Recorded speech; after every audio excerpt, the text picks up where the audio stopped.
ang Presidential Broadcast Service. Radyo Pilipinas. Radyo Publiko ng Bagong Pilipinas para sa Bagong Pilipino. Naghahatid ng mahahalagang balita at impormasyon na guugnay ng pamahalaan sa sambayanan. Tulay sa himpapawid ng serbisyo publiko. Radyo Pilipinas. Radyo Publiko. Ang boses ng Pangulo. Sa Iloilo, Radyo Pilipinas. 585 AM. Para sa mga 4:09 sa hapon. Gikan sa hulog balitaan sa PBS, Radyo Pilipinas, Iloilo. Gintipon sa bukos nga puwersa sa News and Public Affairs Division. Mga pagsaysay sa mga hitabo o aksyon, mga pananawan, kag desisyon, mga hibubunon sa napituhan na sektor, mga danagpong nga balita, diri sa Iloilo, kag mga bahin sa Kabisayan nagkatunan. Mga balita nga natipon sa sulod sa naligan ng 24 oras. Inyo mabatian sa Headliners Watch. Kagkaroon, yari ang inyo PBS News Team.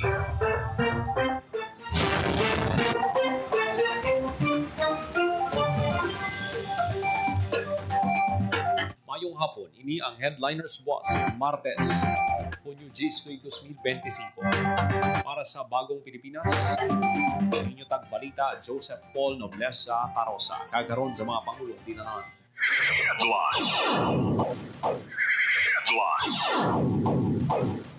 Drivers ang motorsiklo patay matapos mabuguan ang delivery truck sa barangay Mambatad, Miagaw.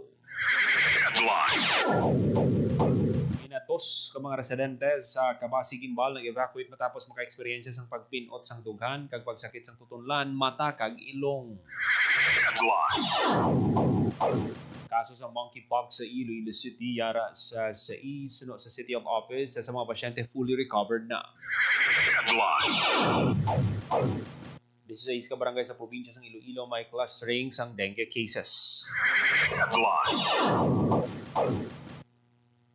Magluwas sa enrollment kag brigada eskwela pagpanghanda sa dengue kag iban pang abalatian ginahandaan man sang mga bulutuan. Transition sang OCD Negros Island Region nagaparayang pagtugod sang opisina kag pagsabat sa mga problema dala sang paglupok sang Mount Canlaon prioridad sang ahensya. Kagaron sa detalye na sang aton mga balita.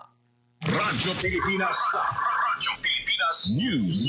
Patay ang driver sang motorsiklo matapos mabungguan ang delivery truck sa barangay Mambatad, Miagaw, Iloilo. Ang biktima, 41 anyos, kag residente sa Maray Bugtong, Lumangan, Iloilo, samtang ang driver sang delivery truck, 36 anyos, kag residente sa Barangay Kamalingharo, Iloilo City. Sunod kay Police Major Richard Lau, hepe sang Miagaw Municipal Police Station, padulong ko taning driver sang motorsiklo sa Banwas sang Miagaw, sang nag-overtake ini sa isa man ka motor kag nasugatan niya ang delivery truck. Patal nga pila sa ulong na agom sang biktima sa di nawasak ang helmet sinibangon sa impact. Gindala sa Rural Health Clinic sang Banwa ang biktima pang gindeklara ini nga dead on arrival. Sa nagluntad nga insidente ginpanugyanan sang Miagaw MPS sa mga motorista nga maghalong kag mga irresponsable sa dalan agud malikawan ang mga aksidente. Radyo Pilipinas. Radyo Pilipinas News. Evacuate na ang ginatos ka mga residente sa Barangay Kabasi Gimbal matapos maka-eksperyensya sang pagpinot sang dughan pagsakit sang tutunlan, mata kag ilong bangod sang mabaho nga hangin nga nagdapya sa lugar. Suno kay punong barangay Salvador Gomez Jr., umaling pa kahapon sang aga Hunyo 9 nahaklo sa mga residente. Ang baho mismo si kapitan ang nagtinirman sa baybay kag nagabatsyag ining sang pagpalaminot sang dughan kag pagsakit sang tutunlan. Ginaligar sa mga residente ngalin sa prawn hatchery nga nahamtang sa tunga sa barangay Kabasi kag barangay Baras. Nagalin ang baho ginpadulungan na sang Menro kag MDRRMO sang banwang ang hatchery para magkuha sang sample agad matumon kung sa ila nagalin ang ginareklamo sa mga residente. Inapanugyan na ni punong barangay Gomez sa mga residente nga magsuksok sang face mask agad hindi mahaklo ang baho. Radyo Pilipinas. Radyo Pilipinas News. Sa ibang panaton nga balita, kaso sang monkeypox sa Iloilo City yara sa Anom sunod sa City of Office. Isa sa mga pasyente fully recovered na. Detalye sang balita sa report ni Janelle Baclay. Radyo Pilipinas. Radyo Pilipinas. Report. Naglabot na sa mga reported monkeypox cases sa Iloilo City sunod sa pinakauling nga datos sa Iloilo City of Office as of June 9, 2025. Halin sa apat sa naligad nga semana, Nadugangan inisan duha ka mga new cases, samtang isa naman ang fully recovered na. Ginainganyo ni City Health Office Head Dr. Mary Ann Diaz ang publiko nga padayon na mag-obserba sa protocol pamaagi sa pagdistansya, pag-disinfect, pagsuksok sa face mask, kag likawan ang skin-to-skin contact sa mga may sintomas ng monkeypox. Ginkumpirma naman ni Dr. Diaz na ginpadala na sa DOH ang request letter sa Iloilo City Government sa Central Office nga nagahinyo nga pasugtan ang molecular laboratory sa syudad nga magpatigayon sa testing agud mapadasig ang pagpagwa sa resulta sa monkeypox. Ginkumpirma naman sa CHO na naka-recover na ang pinakauna nga monkeypox case matapos makumpleto sini ang iya 21-day isolation. Para sa Bagong Pilipinas, Janelle Baclay, Radyo Pilipinas, Radyo Publiko. 16 ka barangay sa probinsya ng Iloilo may clustering sa dengue cases. Detalye sa balita sa report ni Merian Grace Areniata. Radyo Pilipinas. Radyo Pilipinas. Report. Nagsaka sa 16 ka barangay sa probinsya ng Iloilo ang may clustering of dengue cases as of Morbidity Week 22 upon humarin Mayo 25 to Mayo 31 sining nga tuig. Gimpayag ni Dr. Rodin Labis, head sa Health Service Delivery Division sa Iloilo Provincial Health Office nga halin sa 14 lang ka barangay nga may clustering of dengue cases sa Morbidity Week 21, nagsaka na ini sa 16. Ang mga barangay nga may clustering of dengue cases amo ang Banguit sa munisipalidad sa Kapatuan, Talusan sa Dumangas, Kinagdan sa Iparas, Hamughinas kag Dakuyong Norte sa Leon, Batuan, Ilawod sa Oton, Purok 2 sa Pavia, Kansilayan, Igang kag Gibuangan sa Pototan, Purok 5, Lawigan kag Masagul sa San Joaquin, Ilong Bukid sa San Rafael, Pasig sa Sara kag Ilawod Poblasyon sa Sara. Makabi ka may clustering of dengue cases sa isa ka barangay kung may 3 o masobra pa nga kaso sa 4 kasunod-sunod nga semana. Panugyan ni Dr. Labis sa mga barangay nga may clustering of dengue cases nga kinahanglan i-intensify ang search and destroy nga tikang kontra lamok lakipman ang indoor residual spraying kon IRS. Dugang panugyan pa ni Dr. Labis sa mga residente nga may nabatyagan nga simptomas ang dengue, gilayon nga magpabalo sa barangay health workers at madala sa health center kag ma-check up sang doktor. Para sa Bagong Pilipinas, Marian Grace Areniata, Radyo Pilipinas, Radyo Publiko. Radyo Pilipinas. Radyo Pilipinas News. Magluwas sa enrollment kag brigada eskwela pagpanghanda sa dengue kag iban pang balatian ginhandaan man sang mga bulutuan. Detalye sa balita sa report ni Janelle Baclay. Radyo Pilipinas. Radyo Pilipinas. Report. Magluwas sa enrollment ng Brigada Eskwela sa A. Montes 1 Elementary School, isa man sa ginahandaan sa mulutuan ang pagpasangkad sa mga tikang agud malikawan, ang paglaptas ng balatian sa mga estudyante. Suno kay Henry Cabe, principal sa A. Montes 1 Elementary School, sige-sige ang pagpangabay sa bulutuan sa mga ginikanan nga suportahan ang kampanya kontra dengue kag iban pa. Subong may pamahog sa monkeypox kag pasulod na ang tigululan, nag-request na ang bulutuan sa Iloilo City Government sa pagpatigayon sang misting bago pa man ang pagbukas ng klase dugang panikabe. Yun pa siguro man sa pagdumalahan sang A. Montes 1 Elementary School, kasunod sang anunsyo sa Department of Education nga dapat mag-umpisa gid ang klase sa tanan nga grade level sa maabot nga Lunes, Hunyo 16 sa ila malapit 1,000 ka mga estudyante. Para sa Bagong Pilipinas, Janelle Baclay, Radyo Pilipinas, Radyo Publiko. Radyo Pilipinas. Radyo Pilipinas News. Nagkapadayon na ang transition sa Office of Civil Defense sa Negros Island Region. Suno kay OCDNIR Regional Director Donato Sermeno III, labing una nga prioridad nila sa karon ng pagtukod sang physical nga opisina nga ipahamtang sa Negros Occidental. Dugang pa ni Sermeno may ginaobra na nga negosasyon sa karon kaya ginalauman nga matukod ang ilang opisina natis pagtakop ang karon nga tuig. Kaupo ni Sermeno sa pagpangalagad sa OCD ang 3 ka permanente nga empleyado kag 11 ka contract of service employee. Kad dungan sa paglabot sa ginahandom nga opisina, isa pa sa ginakasekuan man karon sa OCD ay na NIR ang pagtatag-aksyon sa mga problema nga dala sang nag-alboroto nga bulkang kanlawon sa datos sang OCD NIR may kapin na 7,000 ka internally displaced persons ang nagapabilin pa sa mga evacuation center. Subong nga nagilapit ng pagbukas ng klase, ginapaligban man sa ahensya kung paano ang pagplastar sa mga IDPs nga temporaryo nagatinir sa mga bulutuan nga hindi maapektuhan sa mga pagtuon sa mga estudyante. Isa sa mga inisyal nga plano katuwa ng mga lokal nga panguluan pagtukod sa tent sa grounds sa mga bulutuan. Radyo Pilipinas. Radyo Pilipinas News.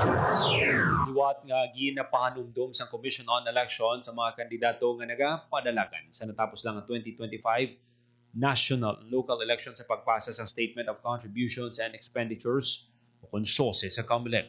Sa interview sa Radyo Pilipinas Iloilo kay COMELEC City Election Assistant 2 Jonathan Saino, ginpahayag niya nga hasta na lang sa Hunyo 11 ang submission sang SOSE. Dugang pasininga daog man o kung pierde obligado sa pagsumiter sang SOSE ang mga kandidato santo sa Section 14 sang Republic Act 7166 sa sulod sang 30 kaadlaw pagkatapos sang eleksyon. Mahimo naman nga mga tubang sang kaso administratibo kag mamultahan sang 1,000 to 30,000 pesos ang mapamatud-an nga magalapas sang laisunod sa komisyon.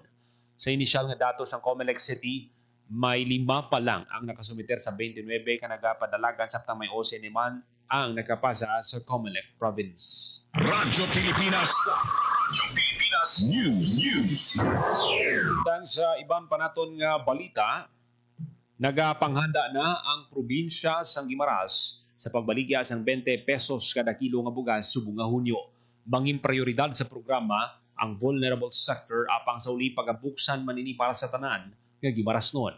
Katuyuan sini nga makabenepisyo ang tanan pa sa pagbakal sang barato nga bugas nga programa sang gobyerno. Target sang probinsya nga makakuha sang 5,000 bags ng bugas sa National Food Authority para ipamaligya sa mga Guimaras noon. Sa pagpakig-angot sang Radyo Pilipinas Iloilo sa pila ka mga Guimaras noon, nako nga bulig ang barato nga bugas bangod ang matipid na bugas magamit nila sa iban pang kinahanglanon sang ila pamilya. Radyo Pilipinas. Radyo Pilipinas News. Samtang sa ibang panaton nga balita, paghatag sang medical kag burial assistance sang DSWD Field Office 6, nagapadayon detalye sang balita sa report ni Marian Grace Areniata. Radyo Pilipinas. Radyo Pilipinas. Report. Padayon sa paghatag sa medical kag burial assistance ang Department of Social Welfare and Development Field Office 6. Ini ang patahag sa regional office matapos kami nagalapta nga impormasyon nga wala na sa budget ang regional office. Pahayag ni Assistant Regional Director for Operations Catherine Joy Lampreya, padayon ng DSWD6 sa paghatag sa medical kag burial assistance sa mga kwalipikado nga benepisyaryo. Pahayag pa ni ARD Lampreya nga ang kantidad nga ginahatag nagadepende naman sa assessments ng social workers kung nahisunod sa guidelines sang ahensya. Panugyan sang DSWD6 sa publiko nga hindi magpati sa mga impormasyon nga wala sang kumpirmasyon halin sa ahensya ka mag-follow sa opisyal nga Facebook page sang DSWD kag DSWD Field Office 6. Ang may kaangtanan sa isyu nga wala na kuno budget ang DSWD Region 6 kag nag-untat na ang pagpanghatag sa medical kag burial assistance. Gusto namon klarohon nga iniindi matuod.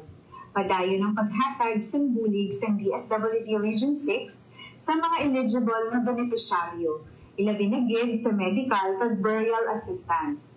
Nabatian ang kabahis ang pahayag ni ARD Lampreya. Para sa Bagong Pilipinas, Marian Grace Areniata, Radyo Pilipinas, Radyo Publiko. Radyo Pilipinas. Radyo Pilipinas News.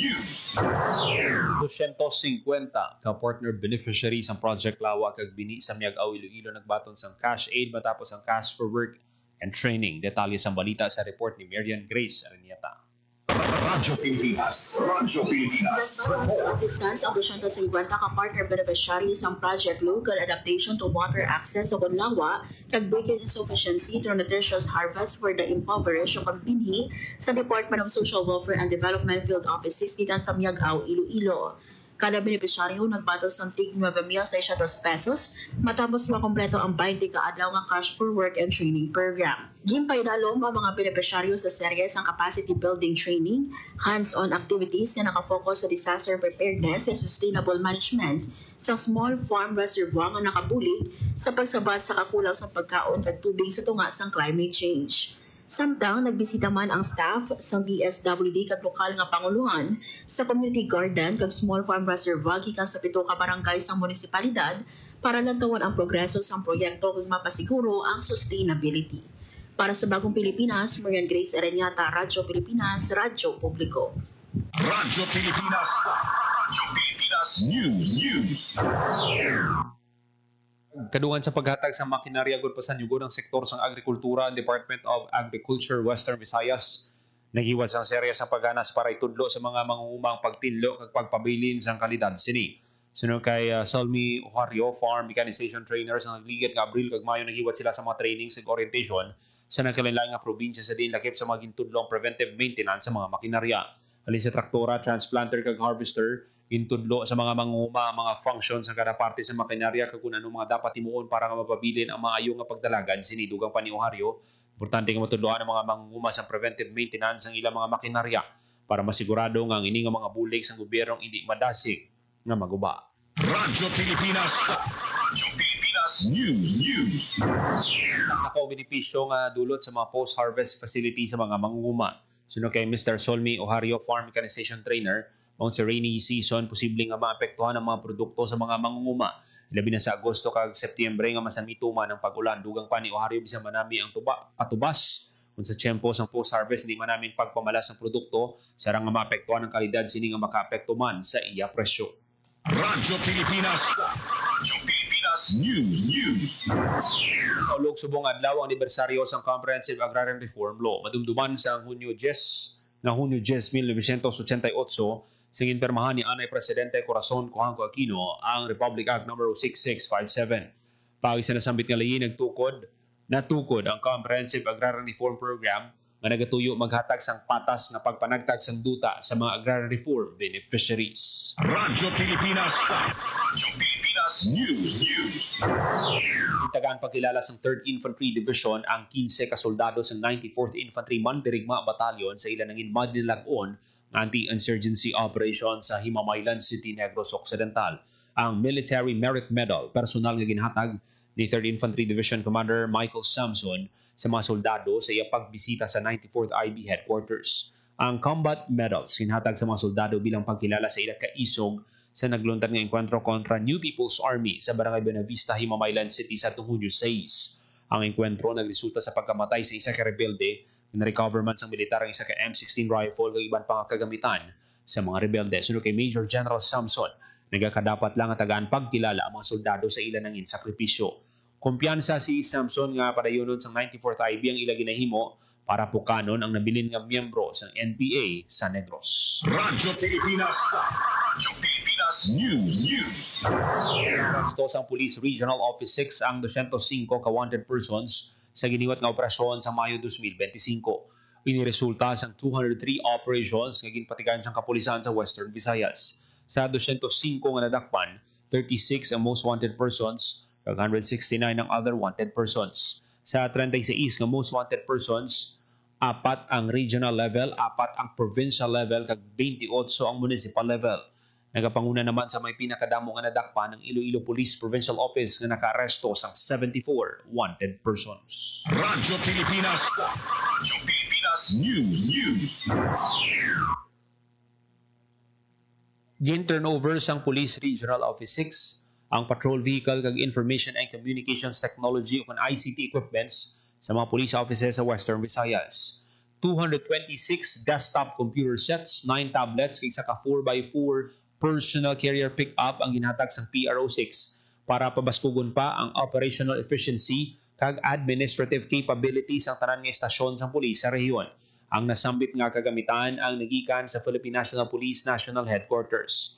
Sa nabaton nga kagamitan ginpanugyanan man sang PRO6 ang kapulisan nga amligan ng mga nabaton nga equipments. Ang mga ginapanghatag nga assets ang ginbaton sa mga provincial kag city directors kaupod ang ilang mga supply officers. Radyo Pilipinas. Radyo Pilipinas News. Ang kapelikula nga ginobra sa mga estudyante gikan sa 7 ka bulutuan sa Western Visayas kag Negros Occidental ang nagapaindis-indis sa Pelikula Agrario 2025 sa Department of Agrarian Reform Western Visayas. Ang Pelikula Agrario 2025 sa Regional Film Festival nga nagatuyo nga ipalapnag ang mga istorya sa mga agrarian reform beneficiaries kag agrarian reform beneficiary organizations.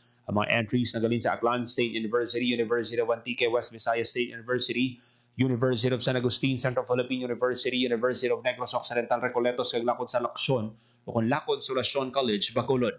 Sa Miyerkules, Hunyo 11, masugod ang paghukom sa mga hurado kung ano ang nagpangibabaw sa tanan ng ARB Film kag Arbo Film nga nagakadapat nga magtiglawas sa Western Visayas sa national level. Tumuron man sa mga hurado kung sino ang pinakanaming director, actor kag actress, pati na ang pinakamaayo sa patag sa cinematography, editing kag screenplay ang magadaog pagatagan sa trophy kag cash prize sa iwaton nga awarding ceremony sa Hunyo 26. Radyo Pilipinas. Radyo Pilipinas Pilipinas News.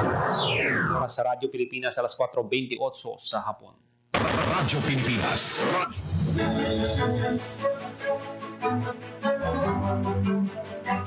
Kagamihan ito manatipon nga balita sa PBS, Radyo Pilipinas, Iloilo News Team, Martes, Hulyo 10, 2025. Para sa Bagong Pilipinas, Joseph Paul Noblesa Tarosa, Radyo Pilipinas, Radyo Publiko. Ang inyong tulay sa himpapawid ng serbisyo publiko, ang Presidential Broadcast Service, Radyo Pilipinas, Radyo Publiko. Radyo Pilipinas. Radyo Publiko. Kinilala ng pang-international at prestigyosong Asia Pacific Broadcasting Plus Awards 2025 para sa kategorya ng Government Streaming. Ito ay dahil sa epektibo nitong pagsasanib ng mga tradisyonal na media tulad ng telebisyon, radyo at print para masabayan ang mabilis na pag-inog ng mundo ng digital at social media tungo sa mas epektibong paghahatid ng mahahalaga at napapanahong mga impormasyon sa mamamayang Pilipino. Kinilala rin ang Radyo Pilipinas dahil sa patuloy na pag-akyat ng rating. Ngayon ay matatag sa pang-4 na pwesto sa Mega Manila ayon sa pinakahuling Nielsen Radio Audience Measurement Survey. At sa social media, nakamit ang mahigit 2,000% pagtaas ng bilang ng mga sumusubaybay sa Radyo Pilipinas page sa unang bahagi ng 2025. Patunay ito na ang inyong Radyo Pilipinas Radyo Publiko ay tunay na kaagapay ng inyong pamahalaan sa paghahatid ng serbisyo sa mga mamamayang Pilipino. Mula sa aming lahat, sa ngalan ng inyong pamunuan at mga kawani ng Presidential Broadcast Service, kasama ang inyong mga himpilan ng Radyo Pilipinas sa buong kapuluan.